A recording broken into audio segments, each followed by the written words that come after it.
All right, we are live for another episode of Two Guys Talking Sports. My name's Kyle Herring, joined as always with Mr. Steven Johnson. Uh, I wish we came with better news today, talking about a Gamecock victory, but as we know and have become accustomed to, the Gamecocks always try to always find a way to ruin our day. Yep. Steven, kind of, you were there live. Actually, you were at College Game Day. Yeah. You got Nah. up at I don't know what time yesterday and actually drove to Columbia. So, give us your live feedback on the atmosphere surrounding Yeah, I was game live day from my yesterday. couch. I was texting your wife. I was like, and I texted you. I was like, I don't. At first, I believed you. Then I was like, wait, I don't believe this guy. I was like, I can't even get him to show up to a high school football game. Ain't no way he's going waking up that early to go to game day. And come Nah. to find out, he was sitting on the couch yesterday. So he played me for a brief minute. So it was kind of a wild day of college football. Not much going on in terms of big time matchups, but you saw Georgia struggle against Kentucky last night. I don't know if that was just an anomaly last week with them, Kentucky against us, or Georgia maybe just thought ahead. I don't know, didn't take them as seriously, or Kentucky just came fired up against Georgia after their, debacle of a game against us the previous week. So we'll get right into it. We'll do a brief little introduction, then we'll talk about some college football games, and then we'll get into the bread and butter, the South Carolina LSU game. What'd you think about game day yesterday, Stephen? From what I could see, it was typical game day. They talk way too much. It's just too much going on. Yeah. But yeah, the atmosphere looked like what you would expect it to be for a Gamecock crowd that got game day there. Yeah. I think Yeah. the weather obviously probably wasn't as bad as what people thought it was going to be. So I'm not sure if that deterred some people from going, but it looked like it was packed out. So yeah, as far as weather, turned out to actually be a nice day after that little morning showers. But yeah, game day was cool. It's always cool to have that kind of stuff at your school, especially when it doesn't happen very often. Yeah, it's been 10 years since game day was last at Carolina. And I think it just goes to show like how good our fan base is, where even when we weren't a program that was winning a ton of games, we always still show up and we show out. We always do our part. Now, sometimes the team doesn't always do their parts. Right. But I agree with you.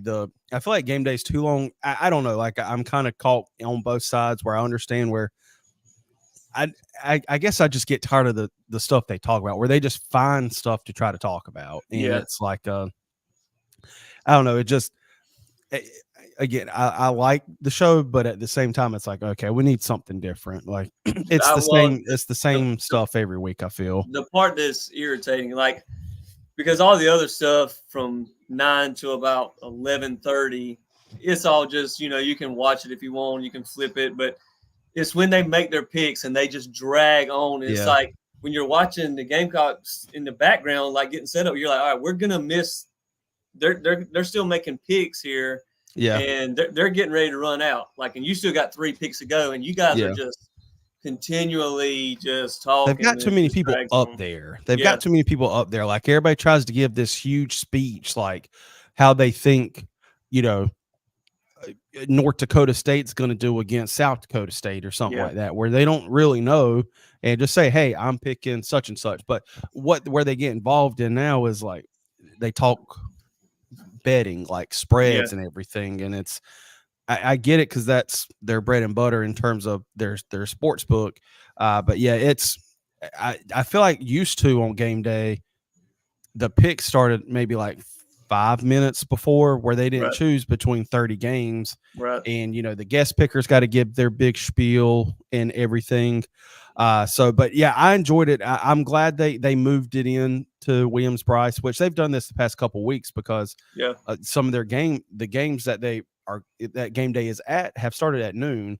So I can only imagine how bad traffic was around that stadium yesterday. I saw your family was there. Yeah. I would not have wanted to be there, or have to like come into Columbia, not participating at all in any of the game. Yeah, I got asked to go, I think Thursday, and Will Selmer actually asked me, and I didn't say, obviously I didn't go, um, just because with the high school stuff, but I just have no interest in sitting in that traffic. It's just an Yeah. absolute nightmare zone. But I thought that the fan base showed out. I mean, they made it electric yesterday, even in the game that we'll get into here shortly.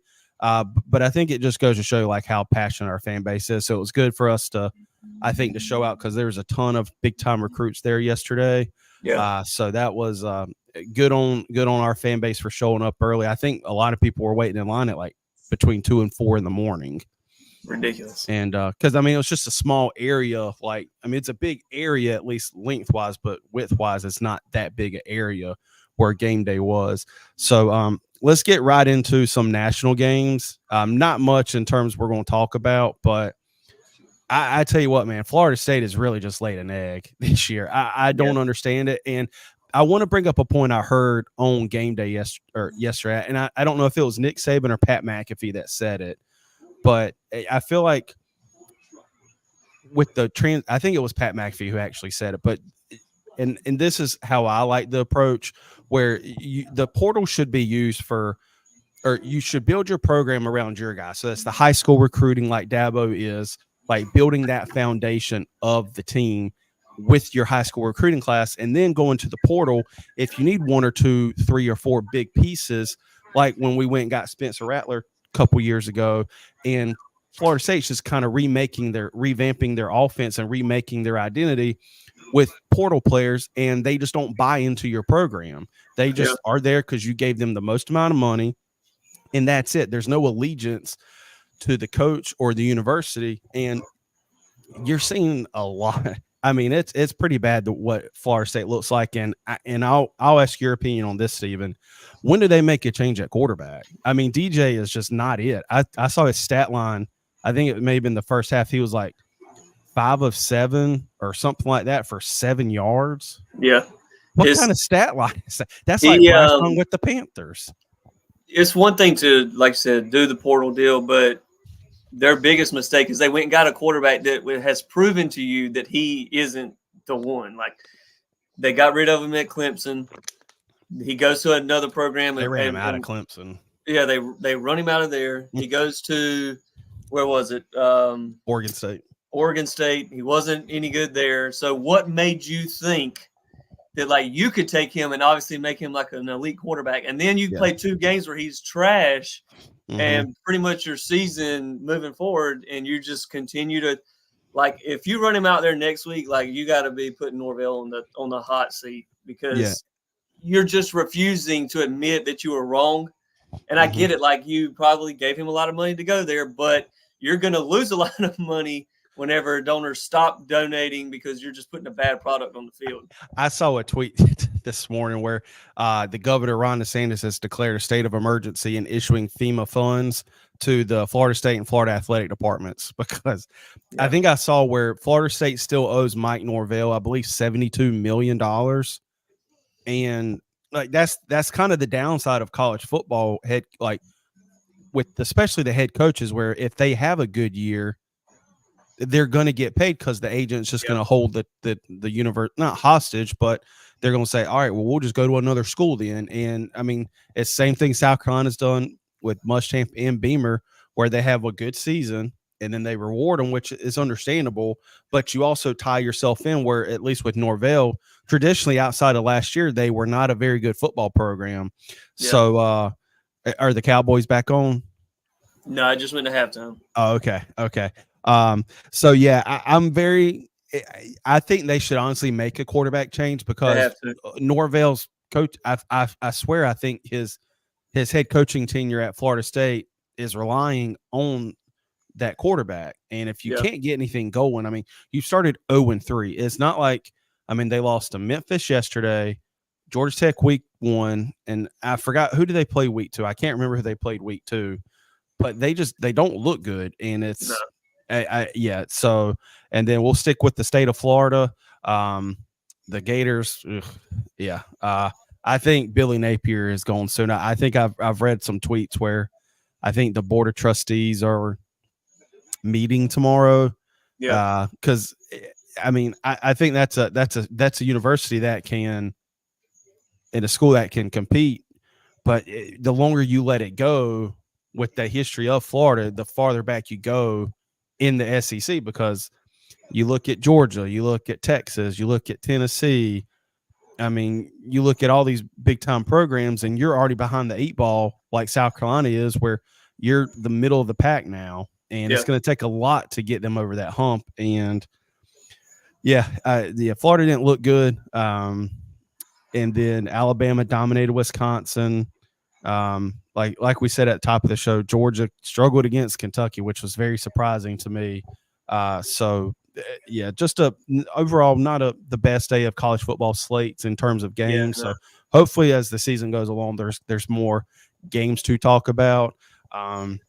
So without further ado, before we get started, I'm glad we didn't do a live show yesterday, just because I feel like our emotions tend to run high after games, and Yeah. you kind of get brought back down to earth as you kind of.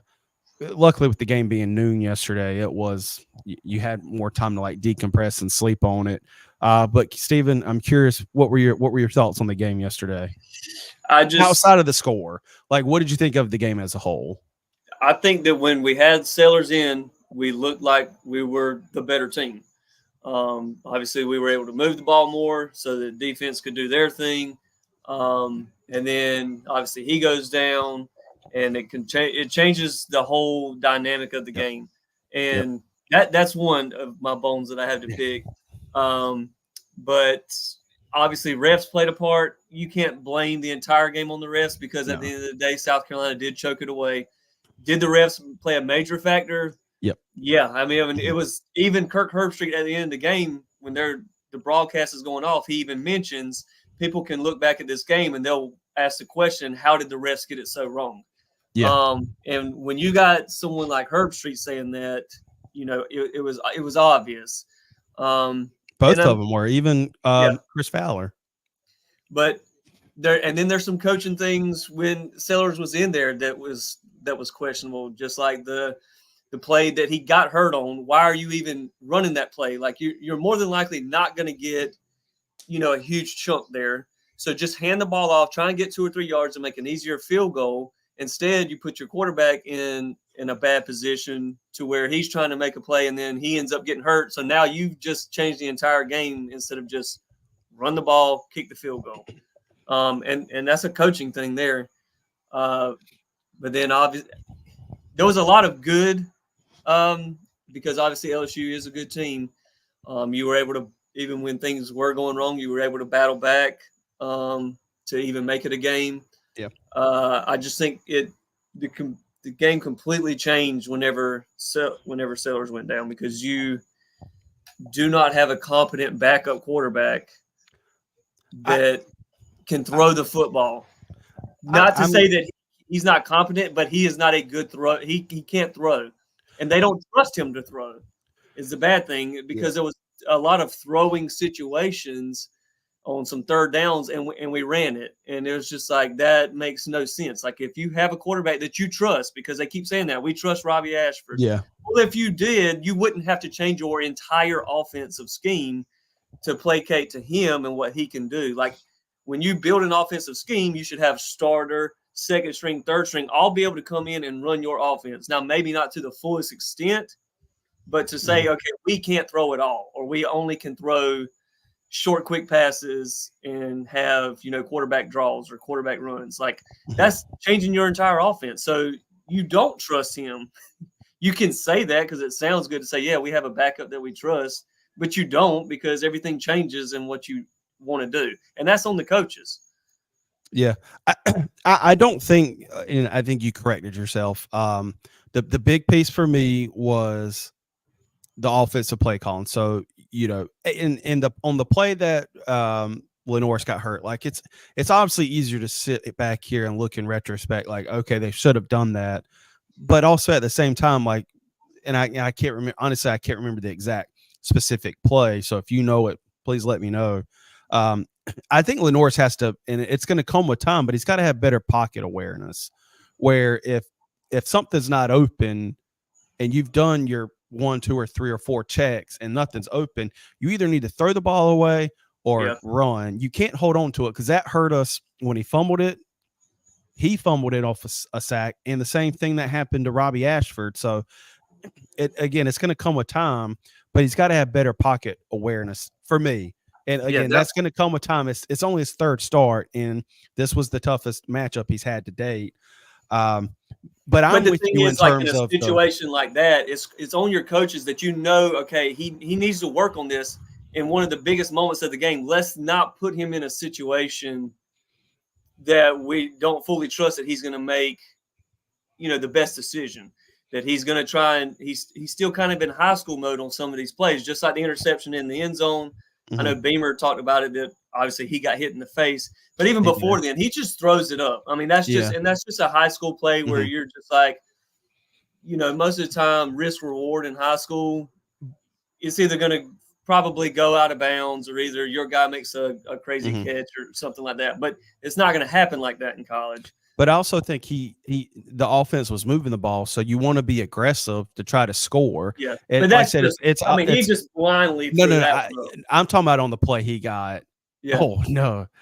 Oh man, Steven, I'm sorry. We'll go back to the game in a second. We're talking about Gamecocks. Oh man, I'm all for the Cowboys hate in this chat. Keep it respectful. He just throws it up. I'm talking Gamecocks right now. He throws it. But there's a lot of things. Well, somebody said the pocket awareness, even on the fumble. See, that's a high school mindset too, where he thinks that he's going to be able to get out and make a play, and so he's only carrying it with one hand. Instead, you should know, okay, pocket breaks down. I got to tuck this thing. I got to put two hands on the ball. I got to do something so that if I do get hit, that ball's not being jostled free. And he's done that multiple times on these fumbles where it's just like, you can get away with that in high school because of the talent that you were in high school against the talent that you were facing. You're probably going to get away from them. But you're not here in college, and especially against a team like LSU. And that first interception, and I don't know if who I was watching the game with, if they said it or it was on Twitter that I saw it, or X, or it was on the broadcast, where he should have thrown the ball to the outside, like towards I guess that would technically be considered the outside, but throwing it to like the outside of the end zone. Yeah, because he threw it inside and the receiver just could never make an adjustment to try to prevent it from being intercepted. But again, I honestly think we were the better team yesterday. We just had a lot of stuff, and we're going to get into. We're going to do the way we're going to do the show from now on is we're going to talk about all three facets of the game. So we're going to do our offense, going to do defense, and special teams. And then before that, we'll kind of talk about the game as a whole, but kind of get into it a little bit more in depth when we discuss each side of the ball. But yeah, the turnovers, or excuse me, the penalties were a huge factor to me. We had 13 penalties for 123 yards. Now, some of the penalties you can argue should have not been called penalties, but the illegal man downfield penalties cost us and then we'll get to the 2 or 3 questionable penalties that were called and some penalties that were not called. South Carolina can't have that. I think we had 10 combined penalties coming into yesterday. And like I said, we had 13 yesterday, and they weren't just like penalties that don't really, like, if a DB does a person like a on purpose gets pass interference to prevent a big play. These penalties cost us in big time. Yeah. And we just couldn't recover from it. And when you have the announcers, and I think and it's crazy to see this or say this, but just reading through Twitter and X, where there were a lot of college football fans just from across the country talking about how bad the refs were yesterday. Yeah. They just, again, some of these calls, and you've got the Kirk Herbstreit and Chris Fowler talking about the phantom offensive pass interference call they made on Mazio Bennett. Like, the refs were doing a horrible job just even saying the number where the penalty was on. Yeah. And like at one point they called a penalty. I don't know if it was one of the illegal men downfields, but they said on number 1, that's Robbie Ashford. And this was in like the first quarter. He wasn't even in the game. And like when you have the like I said, the announcers calling it out, it's obviously an issue. One of the plays that was made, that thank God for review, where Kyle Kennard did jump off sides. It was on that, I believe it was 3rd down or 4th down. He jumped off sides and Nussmeier just threw the ball in the air, and the kid from LSU caught the ball, and he caught it. He was out of bounds. Both teams were out of bounds. Yeah. And the referee was right. I mean, he was 2 feet the away. judge. He was the ref He that was threw supposed the to. cap. He threw his cap, which signifies He went out of receiver bounds. went out of bounds. He can't be the first one to touch. What happened is when he threw his hat, he went to the other ref and said he was pushed out. But the thing is the guy's knees were out of bounds, and the ref was right there. It's not like it was an obstructed view. Right. I mean, he was right there looking at it, and it was just an awful showing by the refs. Like, obviously we're going to have some like bias for penalties called against our team, but like I just don't like it when the refs take the game out of the players' hands. Yes. And it showed yesterday. And while we're on the referees, and we'll get to the turnovers. The 3 big penalties for me, we've already discussed the phantom offensive pass interference, the horse collar tackle called on Kyle Kennard, and then the blindside block called on Kyle Kennard on the pick 6. We had 2 pick 6s called back yesterday, and they were both penalties by Kyle Kennard. And I'll ask you your opinion on this one in just a second. The horse collar tackle would have not been a penalty last year. And the rules, I think the rules analyst or rules official, whoever does the broadcast, said that. Yeah.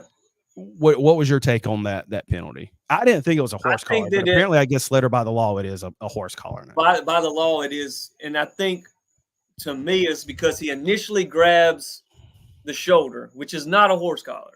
No, but it has to be like back. Like right. It has but to as be the he moved right? his hand, anything on the back. So jersey, anything where you're pulling from the neck area. Mm-hmm. And that's kind of what happened. He initially grabs on the shoulder, and as he's going, he reaches and he pulls down by the.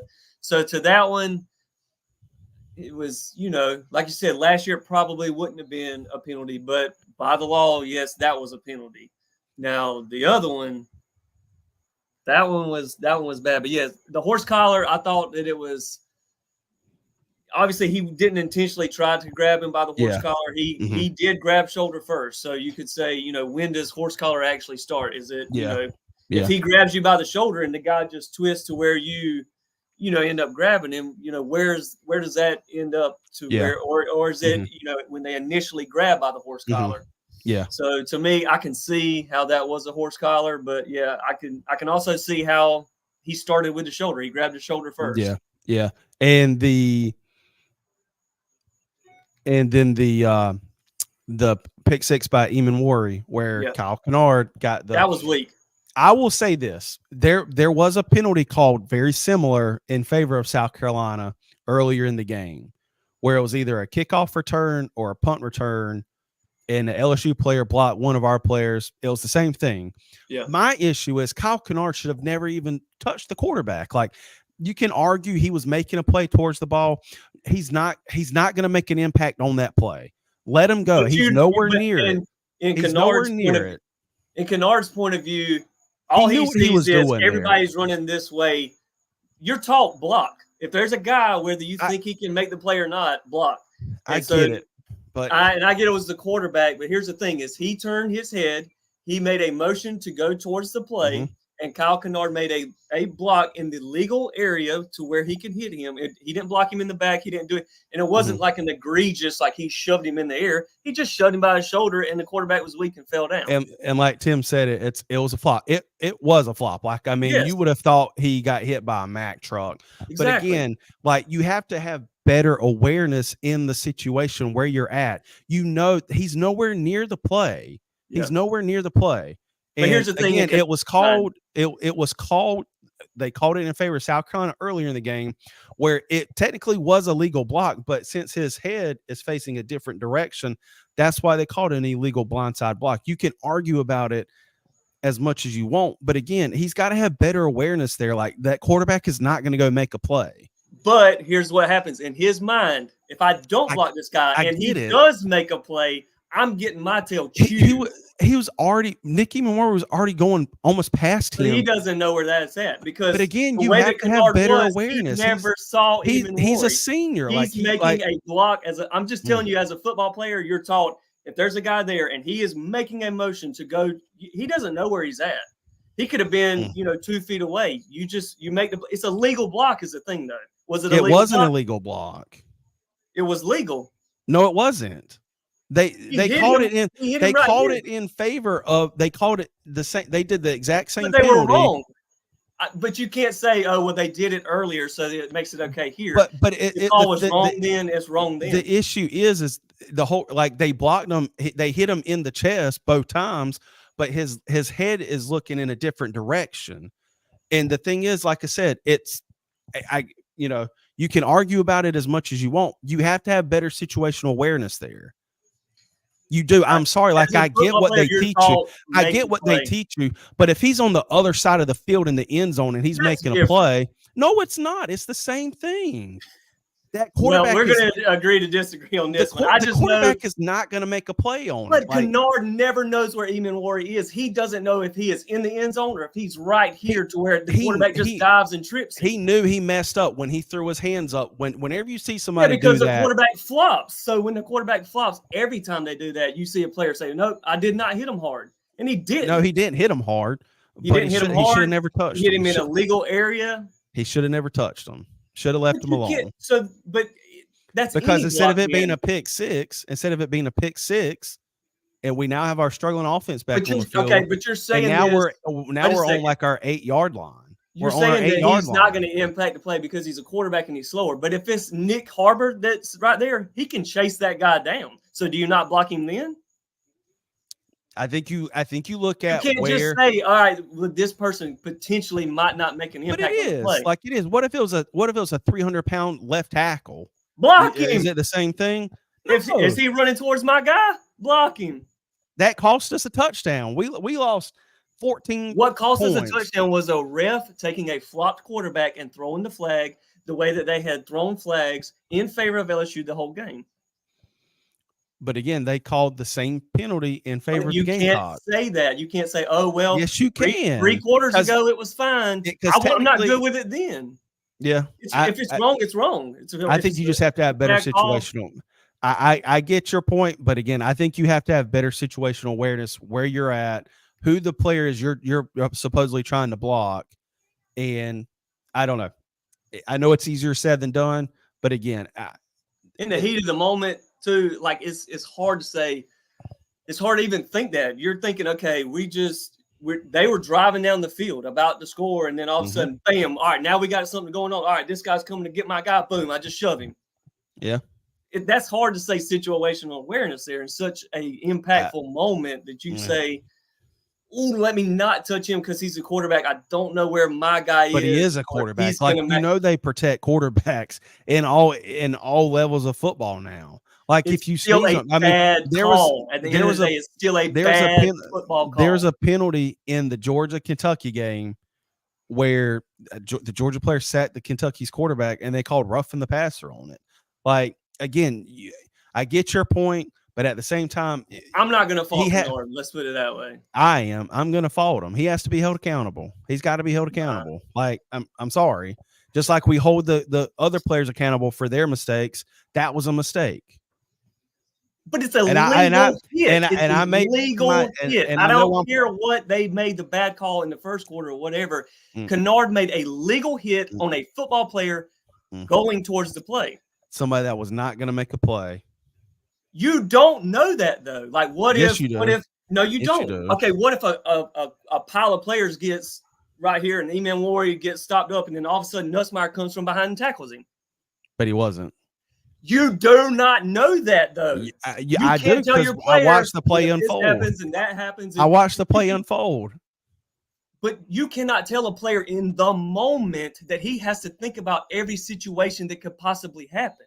He just has to make a football play. And if he doesn't, he's going to get ripped in film study. Well, I would get it. I would get what you're saying. If he shoved him in the back and it was an illegal hit, but he made a legal hit on a player that was going to make a play. We'll just have to agree to disagree on this one. Yeah. I get your point, but again, I'm just looking. I mean, big I get your picture. point, but I'm just saying, in that moment, your mind is not there. Nobody's is. Well, let me ask you Nobody's. this: Do you? And this is going to Beamer. Do you want a coach that is going to come out and like call out the refs per se and like post game and everything, or I use don't want my somebody, coach to say we would have or won do you this want them to game take without the ref. accountability? They can take certain calls like that one, Yeah. or like the one where Lenore's clearly gets hit in the face. Yeah. You can pinpoint calls, but don't blame the game on that, because at the end of the day, you as a coaching staff choked the game away. Yeah. Sure, there were calls that changed how things were going in the game, but at the end of the day, if you have a quarterback that can throw, if you make a call here, or if you do the right things, you were still in the lead.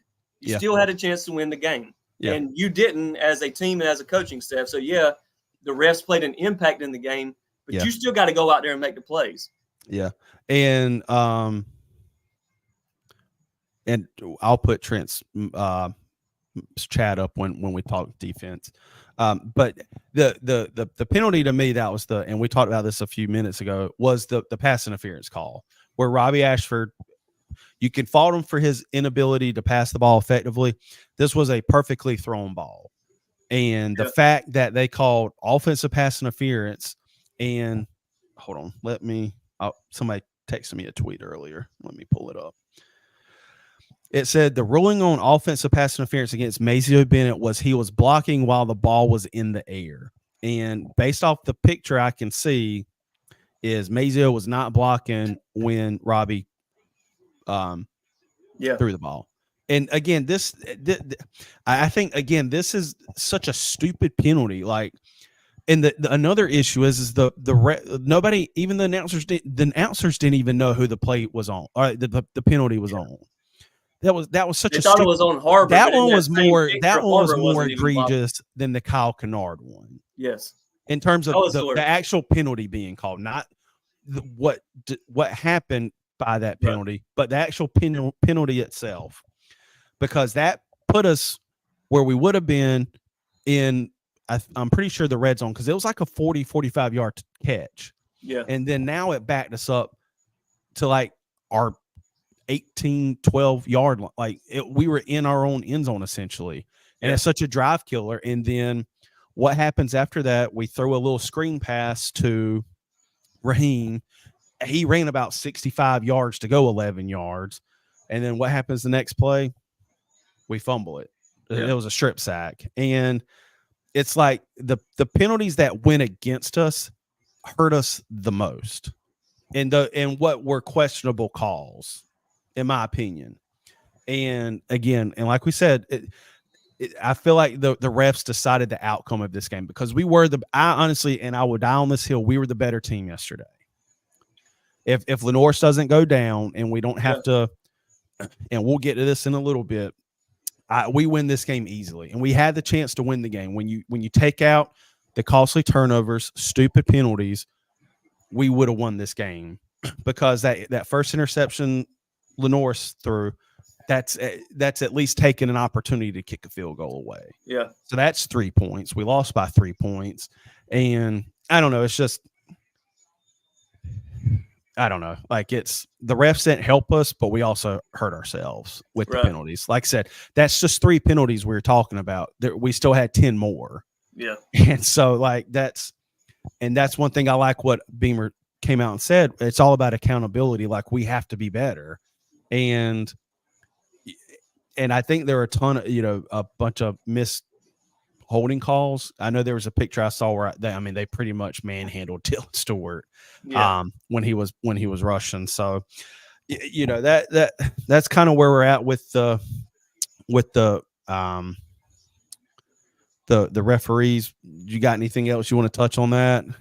Well, I'm glad we finally had a debate, because we've been agreeing too much recently, and the game must have started back. The illegal man downfield, it's on the lineman, but also it's on the quarterback. It is. Okay. It is. It's on the quarterback, because the thing is, it's like when you break pocket, and especially with a quarterback like Lenore, who is or has been kind of run first. Yeah. Here against Kentucky, did a little bit better about finding the receiver, but they don't know. They don't know, is he taking off? Is he sit? So they don't know what to do either, and they have to go and make blocks at the second level. So it's on them, but it's also on their quarterback, and they just got to know. They got to get a better feel of how he's going to go about doing these things. Not really fair, because like if he's taking off, like okay, he's rushing, but then a cornerback bites on his run and that leaves a receiver open, like the one of the illegal men downfield plays, and that's just, I think that's just going to come with time and learning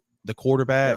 But one more thing before we get into the offense.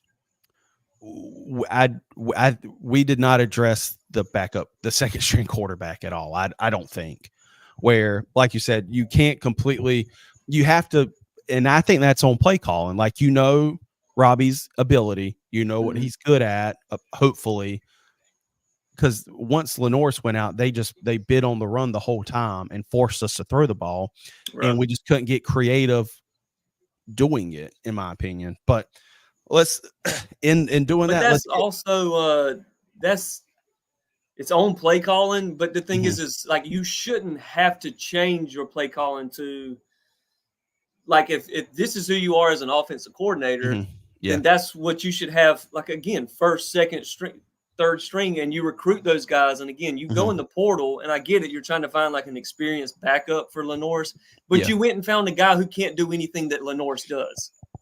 So he can run. He can run, but outside, but that's not what you want Lenoris to do first. You want him to be able to pass first, then run outside of your design quarterback runs. Robbie's just a runner, and that's just what he is. So you went and found your second string backup experienced guy who's not going to be able to give your first string young guy any help.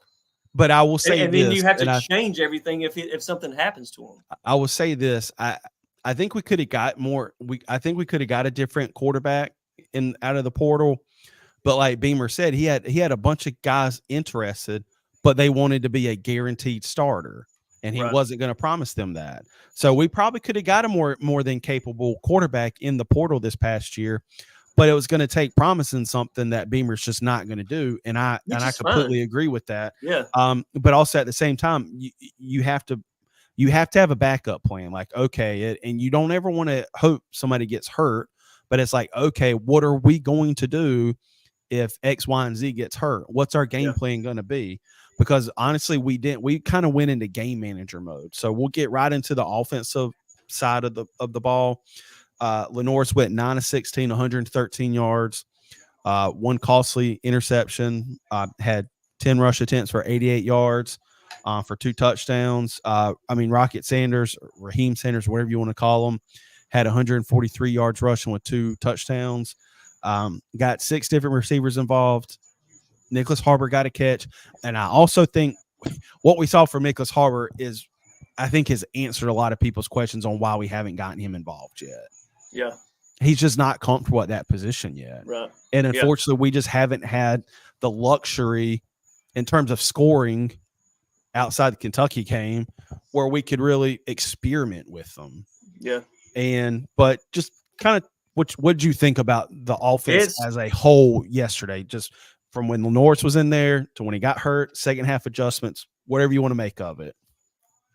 I think it's just hard to say it as a whole because it was 2 completely different games whenever he wasn't in there. Like, obviously we went right down the field first series on offense. I thought that, Rocket looked good. You still had some, rookie mistakes from Lenoris. Again, I mentioned it earlier. He just blindly throws one up. Yeah. The way that he holds the ball when he scrambles, that's going to lead to fumbles. He's got to learn how to tuck. Like you said, sometimes just throw it away. Sometimes you don't have to make something happen every single play. Sometimes it's better to just live for another down and just see what you can get. Because, and I get it, he's still in that high school mindset where he's just so much better than everybody talent-wise that he can make something out of nothing in high school, and that's just not going to happen all the time in college. So you got to learn how to just throw it away. But up until he got hurt, I thought that the play calling was good. I thought that we were obviously doing great on offense, which allows our defense time to do their thing. Mhm. And then obviously he goes down and everything has to switch. And that's going to be my gripe. And I spoke to somebody at church about it this morning. What's really confusing, and I don't know if they were just saying this, but like a week before the season, it was still a quarterback competition between Sellers and Ashford, and they're two completely different. Or maybe it was 2 weeks, but it was right there at the end. And I wouldn't say it was ever, and I'm sorry to cut you off. I don't think it was ever a competition. I right, truly don't. I just don't they think they wanted said that to name. I right. think they were just doing it to save face. Right, but when you say that, and then you see the difference between the two, and you're like, wait a second, y'all are telling us 7 days before the season starts that this is still a competition, and we're going to see who it is. If that was the case, then good Lord, what was Sellers looking like I also think preseason? It's easier to do good when it's more scripted. Like, you can't, as a quarterback, you're not going to get touched in a scrimmage. Right. They're not going to, it's a completely different mindset than when you are in an actual game where, you're going to get hit, you're going to get rushed hard. The DBs aren't going to make plays against, on your receivers. And so it's just completely different. But again, I don't think it was ever a competition. Yeah, so, I don't think it was either. But yeah, obviously when you say that, then it just puts people in mind when they see the product on the field, the difference between the two. Yeah. But moving forward, like if Sellers isn't helped, like you've seen now, like there's a complete difference in your offense and what you want to do as a team when you have to go away from Sellers. So you've got to start getting somebody else ready, whether it's Dante Reno or someone who has the ability to make passes. You've got to get them ready. Especially, I don't think that this is a serious injury for Sellers. He said that he was good to go. It was just more painful than anything. Yeah, obviously they'll just rehab that through the week. You got Akron and then a bye, but just even still, like you said, you don't want to have to go to your second string, but you have to plan for that. Yeah, and I think this plan isn't it. Well, and I think another thing is. If Robbie's going to start next week against Akron, it's kind of the same thing we said about Lenore's after Old Dominion, like where he's got to do X, Y, and Z better. And maybe if he's not going to play this weekend, we'll probably know more as the week goes along. They can get a game plan built around Robbie in his abilities, because I think he can pass the ball. But again, I don't agree with that as an offensive as your and we talked about it with our high school show with Mullins. They could have easily last year when they were winless found just an offense to try and win games. But Coach Lowry had his offensive scheme that he wants to run. Yeah. And he stuck with that and made his guys learn it. And even if they suck doing it, that's what they were going to do, because that's what he was confident in. That's what he believed in. And now you see, they went through the learning curve and they went through the pains, but now it's successful for him. Yeah. But you have to do the same thing now. Like you have to have your backup quarterback be able to, even if he's not as good at doing it, he's got to be able to do the same things. You can't say, all right, well, we're a spread offense with our starter in. Oh, well, when he gets hurt, now we got to run the triple option. But that's also you should be bringing in somebody that is capable. And honestly, I think Robbie Ashford is capable now. Is he going to give the same output Lenore's does? No, but I think he is more than capable. But again, you have to, as a coach, like you said, you have to get them prepared, but you also have to be able to make the right play calls. And that's something of complaint we've had with Dow Loggins, or honest to God, our offensive coordinators dating back to the Muschamp era. Yeah. Like we just don't have anything. And then in the post we made yesterday, Matt Emmons is a guy I know. He wanted me to, he asked this question, and I'm going to address it before I give like my take on the offense. Cause you mentioned about, with Robbie and getting him ready. He says, address why they would stick with Ashford and not look at Bevel or Doty. We all realize Doty probably hasn't taken a snap back in there in practice, but he has proven he can move the ball. Also, why would they manage the clock like they did in the 2-minute drill and allow their kicker? Well, I'll get back to that question when we discuss the special teams. Honestly, I don't think Luke Doty's played his last game as a quarterback. Like I don't think he's going to be an option. I don't know enough about Bevel, and I don't think, at least with Robbie Ashford, like he has some type of game experience in an SEC environment. Now, you can argue what he did, but I think given more game experience was where they were going with and just trying to ride it out. Right. But like you said, that first drive couldn't have been any better. Like, and this is a complaint that I've read and seen a lot is we just don't run the ball on the outside. Like we try to run inside the tackles, and we're not that good. I mean, consistently at it, but when Rocket or Raheem was able to get outside the tackles, we ran the ball very well. I mean, that they did that on the first drive. His big run, the big long touchdown run, he ran it outside. Like I think he was going inside, but then he cut it back out. So yeah, just my thought on the offense, and again, we said Lenoir's is going to learn every week. That interception in the end zone was costly. Like you can't have it. You have to learn. You can't hold on to it forever. And you don't always have to make a play.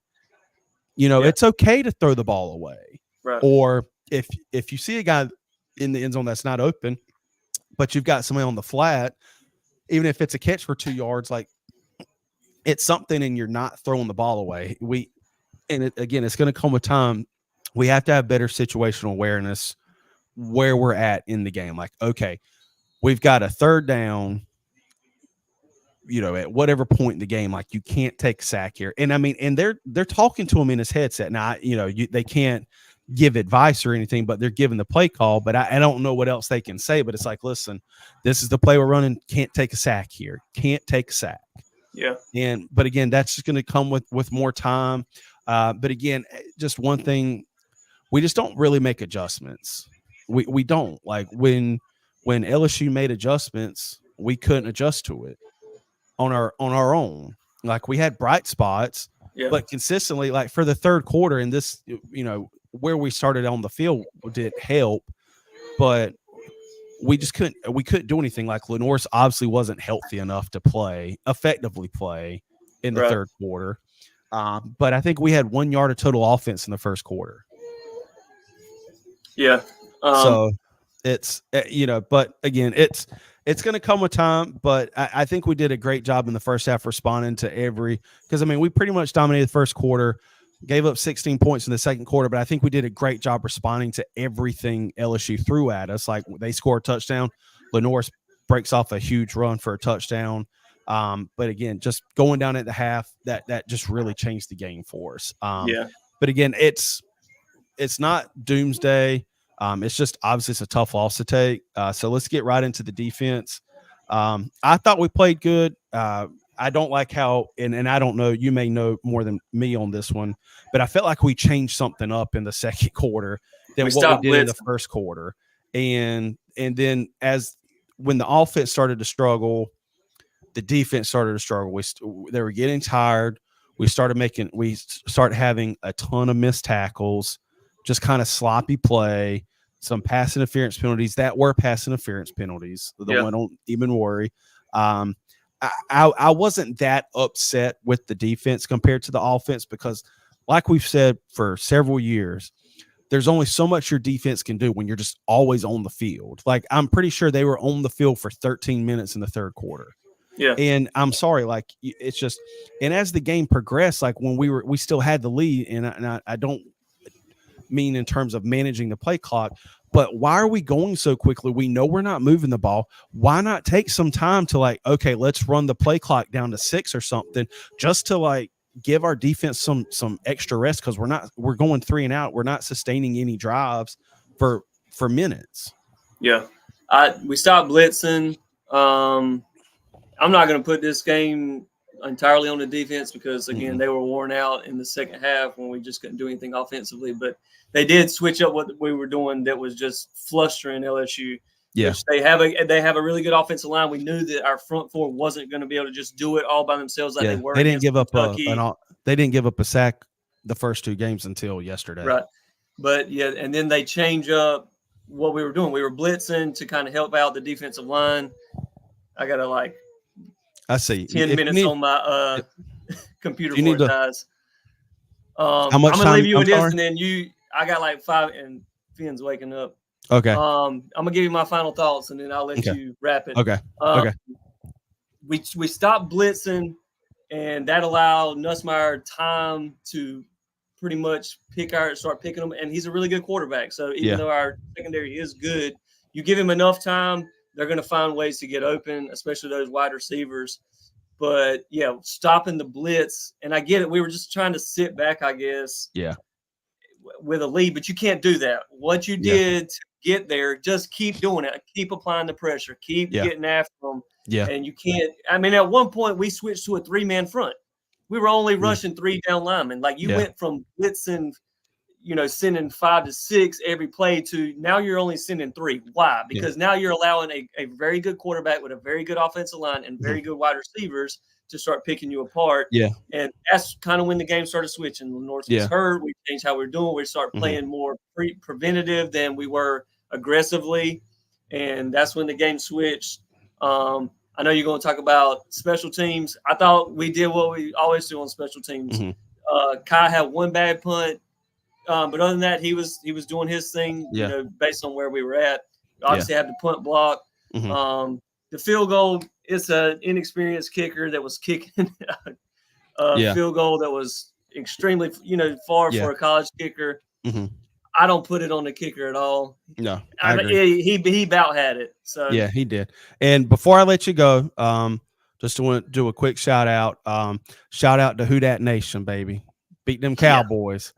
Our special, your friend who said you were ugly last week wanted me to say that. So shout out Who Dat Nation. Yeah.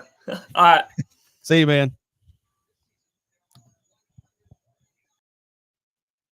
All right, so I guess y'all are stuck with me for the rest of the show. Kind of talking, with what Steven was talking about in terms of the defense.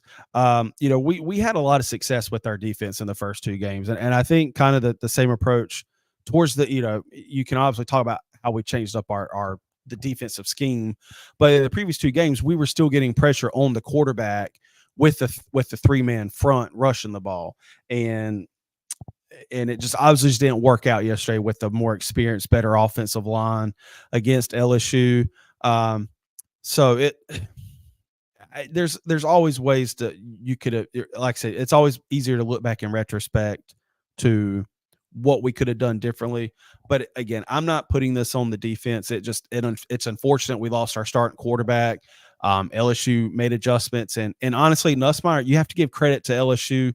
He just made some big time plays where he was just getting rid of the ball quicker than our D-line was able to get there. And sometimes you just have to tip your cap to them or to him and making those plays. But again, this was still a game South Carolina should have won. Me and Steven talked about this at the beginning of the episode when discussing the penalties. And I can't agree with it. Like, Kyle Kennard's got to have better situational awareness in that specific scenario. I get what they're taught, but again, it's the quarterback. The way football is going at the NFL, collegiate, high school level, they always protect the quarterback and it was not as big a hit as the way the quarterback made it seem to be, but you can't have that happen because that was like excuse me, like an 11-point swing right there. And like we said with Kirk Herbstreit and Chris Fowler, like they were even just baffled and speechless with the penalties these refs were making. So just overall defense, obviously they gave over 400 yards of offense, but again, them not being able to stay off the field, I think really hurt them. Special teams had the block punt. I'm pretty sure Brian Kelly complained about the refs not calling that a penalty. He claims it was an illegal play. I don't know what was illegal by that. So, but you got to give credit to Williams-Brice. Like, the fans showed up because it was a huge recruiting day, and I think yesterday helped us with some of those recruits because they saw the way the offense was moving the ball up until Lenoris got hurt. So, shout out to Williams-Brice Stadium. Our fans are always going to show up. Especially, like I said, going to special teams with the field goal at the end. I think there's something Shane could have done differently and not being so conservative right there. And I know that's one question Matt Ammons asked. He says, why would they manage the clock like they did in the 2-minute drill and allow their kicker to attempt a career-long field goal instead of trying to make it a chip shot? I think another thing is I believe we had a player get hurt. Oh, no, excuse me. We had a false start penalty when the clock was moving. So in order to avoid a 10-second runoff, we had to take a timeout. So I think that happening did not help the play calling. And I knew we were in, or Beamer was in it. He knew he was in an area that Alex Herrera could make the kick. And this is his first year as the full-time kicker. We had Mitch Cheater the past couple of years, Parker White before then. And it just is what it is. Like, it just, unfortunately, I mean, it was a good kick. It wasn't like he completely shanked it, just a little bit to the left. And when he got ice, I know he pushed it, so maybe he overcorrected too much on it. But again, you can't, in the grand scheme of things, obviously you can say he cost us from at least tying the game, but that game is not on him. It's ultimately is boiling down to Lenore's going down and the refs making it about themselves. You're not going to put the full loss on them, but the penalties that were the questionable ones ended up costing us the most. But again, I think we showed what we are capable of yesterday. And I don't think we should get our heads down about that game yesterday. I still think we have a long season ahead of us with the remaining schedule. We've got Akron coming up this week, then a bye week, but we've got Ole Miss, Oklahoma, and Alabama. So the season doesn't get easier for us, but some of these big time games are at home this season. So I do feel good about that. So we'll see. We'll be back. I'm hopefully going to be able to have a show this week, kind of previewing everything. With the high school schedule we had this past week, just wasn't able to set aside time to do it. So we'll try our best to get back here this week. If not, we'll be live next Sunday discussing the Clemson NC State game and the South Carolina Akron game, and South Carolina going into the bye week. Anxious to see how Clemson's going to look coming out of the bye week going against NC State. I know Grayson McCall went out in their game yesterday for NC State. I don't know how long he's out for, if it was just a precautionary thing. I'm also anxious to see how the offense for Clemson looks. Like, NC State's traditionally a team that kind of gives Clemson fits, but it's at home this year. It's in Death Valley. So curious to see how the offense for the Tigers come out. But we'll get into more of that hopefully Wednesday in our preview show. Thank you all for watching. We appreciate all the support you give us. This is a lot of fun getting to talk college football. Again, if there's anything else you want us to talk about, we'll try our best to try to incorporate it into the episode. I know NFL is going on right now. So, but thank y'all. Please like and share this video. Subscribe if you haven't to our YouTube channel. As you can see at the bottom of the screen, we've got all our socials right there. But enjoy the rest of your Sunday, and then we'll see y'all back for our high school episode dropping Tuesday at 7 p.m. Hopefully a college football preview Wednesday, and then we'll have our game of the week recap next Friday, or if not early Saturday, and then we'll see y'all back next Sunday. Take